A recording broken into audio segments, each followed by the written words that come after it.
আজকের এই ভিডিওতে আমরা আলোচনা করতে চলেছি রায় ও মার্টিন প্রশ্নবিচিত্রার পঞ্চম শ্রেণীর দ্বিতীয় বার্ষিক মূল্যায়ন 2026 অর্থাৎ সেকেন্ড ইউনিট টেস্টের পরিবেশ বিষয়ে যে 12 দাগের প্রশ্নপত্রটি রয়েছে অর্থাৎ রানীগঞ্জ হাই স্কুল এইচএসসি বিদ্যালয়ের সমস্ত প্রশ্নের উত্তরগুলি সমাধান করব। প্রশ্নপত্র সমাধান করার আগে বলে দেই, আমার পরবর্তী ভিডিওগুলি বানাতে অনুপ্রাণিত করার জন্য চ্যানেলটিকে অবশ্যই তোমরা সাবস্ক্রাইব করে নেবে এবং এই ভিডিওটিকে বেশি বেশি করে লাইক, কমেন্ট ও শেয়ার করে দেবে। প্রথমে একইটা আছে, সঠিক উত্তরটি নির্বাচন করে লেখো। একের এক আছে, কোন সদস্য শহর মোরব্বার জন্য বিখ্যাত? এটা হবে সিউড়ি। এরপরে একের দুই যেটা আছে, কেলেঘাই ও কংসাবতী নদীর মিশে তৈরি হয়েছে, এটা হবে হলদি নদী। এরপরে একের তিন, কাকে গান্ধী বুড়ি বলা হয়? এটা হবে মাতঙ্গিনী হাজরা। একের চার, বিলুপ্ত প্রায় মাছ হলো, এটা হবে সরপুঁটি। একের পাঁচ, জমিতে গোবর ব্যবহার করা হয় কি হিসাবে? এটা হবে জৈব সার হিসেবে। এরপরে দুই দাগে আছে, শূন্যস্থান পূরণ করো যে কোনো তিনটি। দুই দাগে একইটা আছে, বাগদা, গলদা, এগুলি হলো এটা হবে চিংড়ি মাছ। এরপর দুইয়ের দুই, পশ্চিমবঙ্গের পশ্চিমের মালভূমির বেশিটাই এটা হবে কাঁকর পাথর মেশানো মাটি। এরপরে দুইয়ের তিন আছে, পৃথিবীর প্রায় সব সভ্যতাই এটা হবে নদীর ধারে গড়ে উঠেছিল।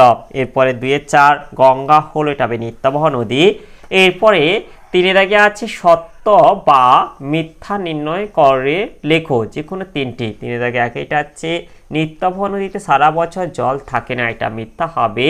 তিনের দুই আছে, সুন্দরবনের সব নদী শেষ পর্যন্ত বঙ্গোপসাগরে পড়েছে, এটা সত্য হবে। এরপর তিনের তিন আছে, মানুষের স্বাস্থ্য একটি সম্পদ, এটা সত্য হবে। এরপর তিনের চার যেটা আছে, নকশা কাটা কাঁথা বানানো একটি পারিবারিক সম্পদ, এটা সত্য হবে। এরপর তিনের পাঁচ যেটা আছে, রাসায়নিক সার ব্যবহার করলে জমি উর্বর হয়, এটা মিথ্যা হবে।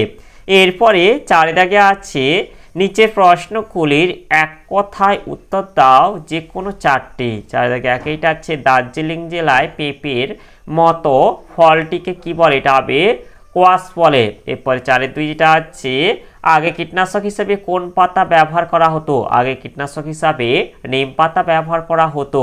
এরপর চারের তিন যেটা আছে, গঙ্গার ধারা বাংলাদেশের মধ্য দিয়ে কি নাম নিয়ে প্রবাহিত হয়েছে? গঙ্গার ধারা বাংলাদেশের মধ্য দিয়ে পদ্মা নাম নিয়ে প্রবাহিত হয়েছে।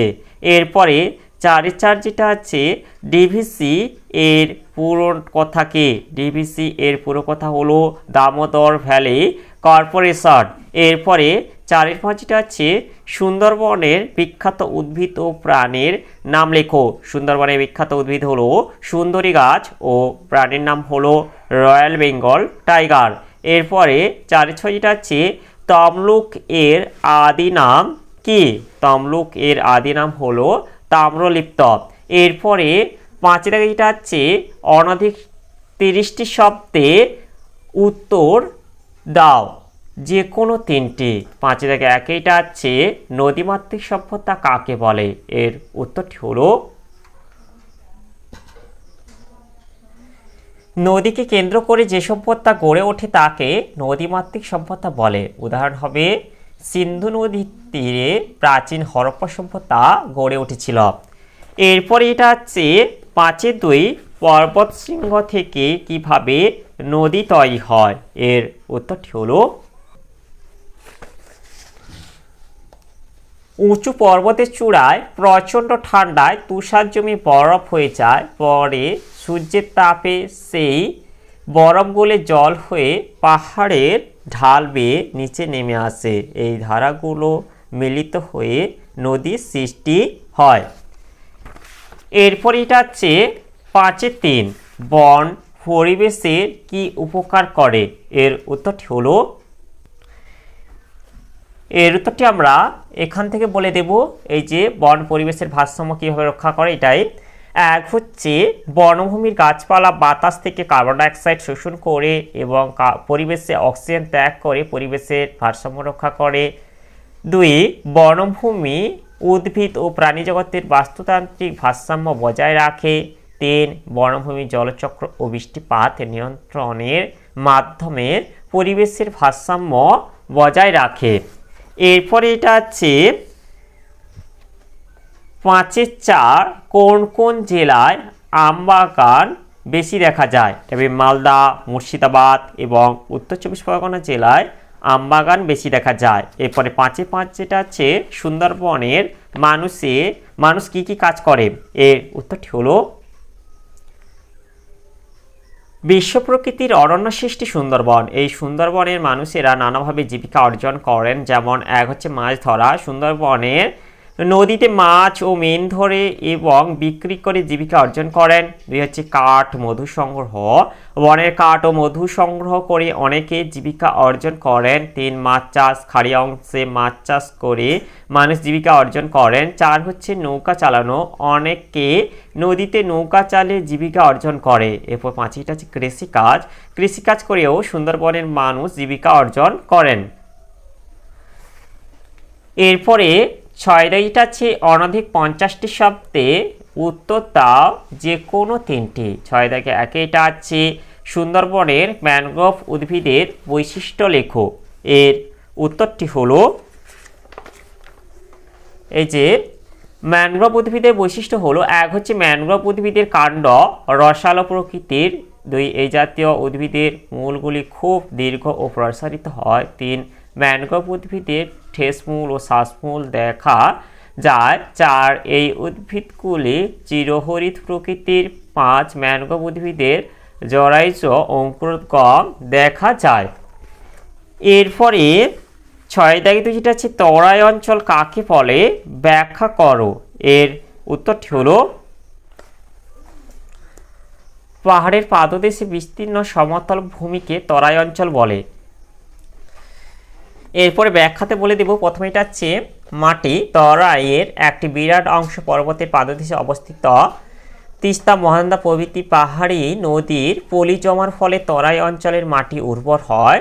এরপর এটা বলবো ফসল বা কৃষি।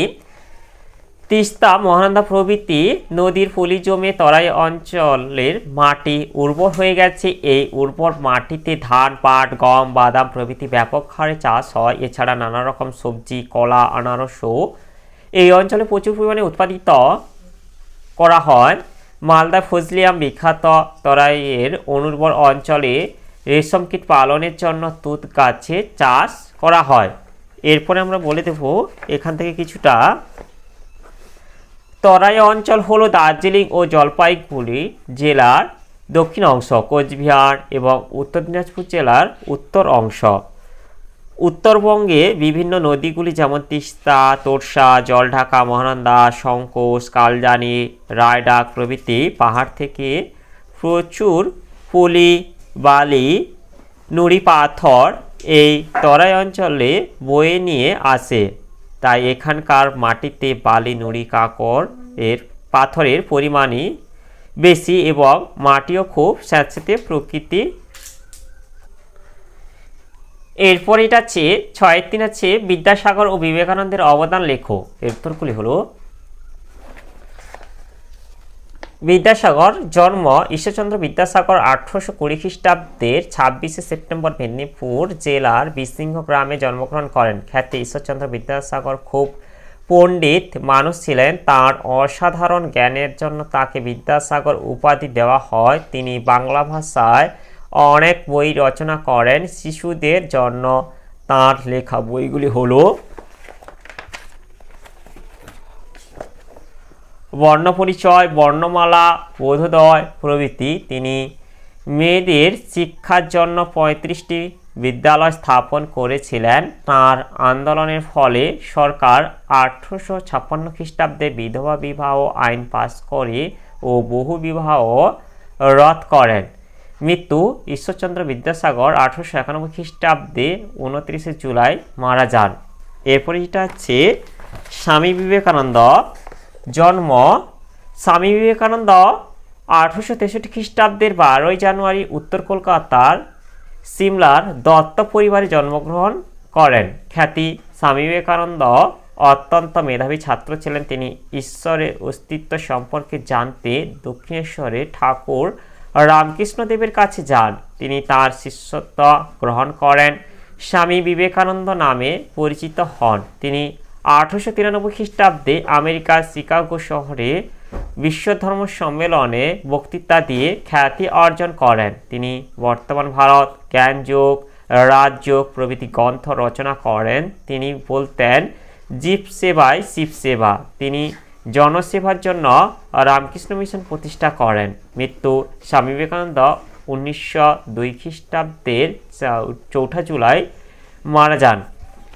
এরপর এটা হচ্ছে 6-4, আগেকার মানুষ রান্নার কাজে কিভাবে বুদ্ধি প্রয়োগ করেছিল। এরপরে 6-5 এটা হচ্ছে হারভেস্টার কি, এটা দিয়ে কি করা হয়। এর উত্তরটি হলো, যে অত্যাধুনিক যন্ত্রের সাহায্যে ধান কাটা ও ঝাড়া হয় তাকে হারভেস্টার বলে। হারভেস্টারের সাহায্যে ধান কাটা, মাড়াই, ঝাড়াই এর মাধ্যমে ধানকে খড় থেকে আলাদা করে এক জায়গায় জড়ো করে রাখা যায়। হারভেস্টারের ব্যবহার মানুষের পরিশ্রম ও সময় দুই কমিয়ে দিয়েছে।